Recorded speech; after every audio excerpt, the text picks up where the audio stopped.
Mr. Bailey. Salut tout le monde, c'est Louis-Sef et je souhaite la bienvenue sur ma chaîne YouTube. Ici, moi, je parle des choses qui m'arrangent, mais aussi et surtout des choses qui me dérangent.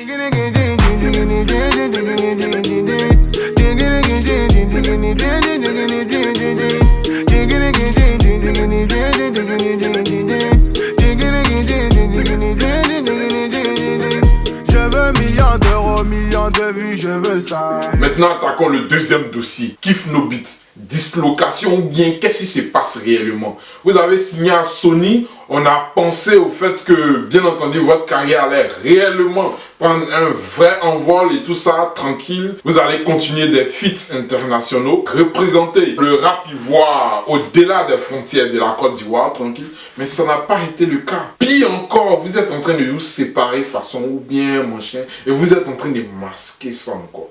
J'arrive pas à comprendre. Elou qui fait son single, Black K qui fait son single, Didi B qui enchaîne aussi les singles de l'autre côté. Et on apprend encore qu'il est en train de signer, sinon il a signé avec Booba et tout. Franchement, voilà. Expliquez-nous réellement ce qui se passe. Parce que là aussi, on n'arrive pas à comprendre quoi. Au début de la relation, c'était les coucou bébé, je t'aime. Je ne vais jamais te laisser. Jamais. Tu m'avais promis un jet, non? Donc c'était pour me jeter. Comme mon papa doit te connaître. Ah bon? Ma maman doit te connaître. C'est vrai. Même ma mémé va te connaître. Donc je vais te mettre en pépé. Et on entend ici et là du genre, non, vous êtes ensemble, mais vous êtes en train de vous tester encore. Ou bien, je sais pas quoi, qu'est-ce que vous dites réellement. Genre, vous êtes en train de faire un peu en solo, mais de toute façon, la Kiff No Beat reste la Kiff No Beat. Les gars, c'est comme ça, la section d'assaut a commencé. Et puis, jusqu'à actuellement, même pour se remettre ensemble, c'est pas là, ben chacun est dans son chacun. Et donc, vous, officiellement, le groupe est disloqué. Il n'y a plus de meute de loup. Point barre. Et c'est ce que vous devez dire à vos mélomanes. 2 mois après, relation a changé. Même salutation a changé. C'est vrai que c'est pas tout on dit, hein. Mais même les jeux de reins aussi ont changé. Ah là là, moi ici en danger. Et c'est plus ce que je vais faire. On habite ensemble, donc on va passer par 4 chemins. Kiff No Beat en tant que groupe de rap ivoirien n'existe plus. Voilà. Faudrait que vous ayez le courage d'expliquer ça à vos mélomanes. Et surtout, donner des explications. Est-ce qu'il faut rejeter la faute à Sony Music? Parce que là aussi, j'arrive pas à comprendre. Vous signez avec Sony Music, dislocation du groupe, quelques temps après. Tout des gars signent aussi à Sony Music, dislocation du groupe, quelques temps après. Sérieux, c'est quoi le problème? Expliquez-nous, parce que là, je sais pas si c'est Sony qui doit nous expliquer le problème ou si ce sont les artistes eux-mêmes. Peut-être même qu'on vous a mis plein dans l'oreille et tout ça, mon chien, si vous divisez, vous aurez peut-être mieux ou bien vous allez mieux faire décoller votre carrière, je sais pas trop. Mais on a besoin quand même d'explications, les gars. Si tu m'aimes plus, faut me dire. Si tu m'aimes plus, faut me dire. Si tu m'aimes plus, faut me dire. Si tu m'aimes plus, faut me dire. Prochainement, je vais faire une nouvelle vidéo où je vais parler concrètement des majors. Parce que jusqu'aujourd'hui, j'arrive pas à comprendre le fait qu'ils s'implantent en Côte d'Ivoire et que là, normalement, tout le monde applaudit. Ouais, il a un compte Vivo, il a un compte ci et ça, mon chien, il est chez Universal, il est chez Sony. Et puis jusqu'aujourd'hui, rien du tout.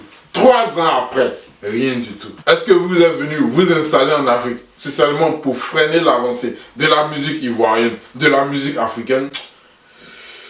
On se pose des questions. Je vais faire une vidéo spéciale où je vais vous amener, vous, mes abonnés, à comprendre réellement ce qui se passe dans ce milieu et pourquoi 3 ans après l'installation des majors en Côte d'Ivoire, en Afrique de l'Ouest, rien ne décolle. On constate que ceux qui évoluent avec les producteurs locaux ou bien avec leur propre label eux-mêmes, voilà, du Made in Côte d'Ivoire, ils réussissent bien entendu à se faire connaître à l'international et tout, à évoluer rapidement. Voilà, aucun blocage. Serge Beno avec Star Factory, aucun blocage. Ariel Chené qui sort de chez Sony et qui repart chez AS, aucun blocage les gars, parce que là, il prend son destin en main. Alors Didier Arafat, père à son âme, qui à travers la Yorgan fait sortir les singles, il fait sortir les titres et tout ça. Et dès lors qu'il a signé chez Sony, tranquille, voilà, tout a commencé à retarder façon son album Renaissance qui normalement était prévu sortir en 2014 est finalement sorti en 2018. C'est mieux, tu as cassé beaucoup. C'est mieux, tu as cassé beaucoup. Au lieu de me faire tourner, c'est mieux, tu as cassé beaucoup. Si tu m'aimes plus, faut me dire. Franchement les gars, j'ai des questions à vous poser et bien entendu, j'espère obtenir une réponse. Rien qu'une réponse. Alors, pour terminer, MC1 sur le même plateau de télévision que Ilou, Black Car, franchement, ça m'a fendu le cœur. J'ai pas aimé du tout. Voilà. Vous tuez le game, les gars. J'aime pas ça. Alors là, pas du tout. Himra, Jojo le Babu, Kadja et tous les autres sur le même plateau de télévision. Et puis l'autre en train de faire un freestyle, l'autre est là, il rit, il enjaille et tout ça. Mon chien, Joe, vous voulez montrer quoi aux Ivoiriens? Genre que non, vous, ça passe quoi, il n'y a rien, vous n'êtes pas en palabre. Non, c'est pas du tout le cas.